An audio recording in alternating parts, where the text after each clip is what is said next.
Most financial decisions begin with your credit score, but many beginners never understand how it actually works. A credit score is a three-digit number between 300 and 850 that predicts the likelihood of repaying borrowed money. Lenders use it to decide if they should approve you, how much they should lend, and what interest rate to charge. That means a higher score can make borrowing cheaper, while a lower score can make it more expensive. Your credit score is calculated using 5 main factors. Factor 1, payment history. This makes up 35% of your score and tracks whether you pay bills on time. Late payments can lower your score, while consistent, on-time payments build trust with lenders.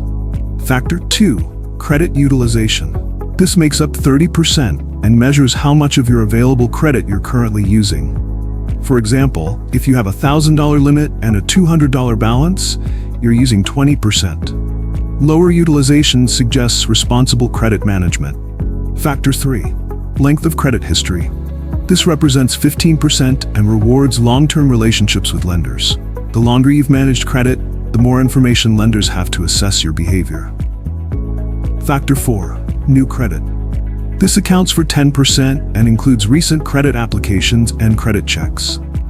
Opening too many accounts in a short period can make you appear risky, even if you pay on time. Factor 5, credit mix. This also accounts for 10% and looks at the variety of credit types you use, such as credit cards, auto loans, personal loans, or mortgages.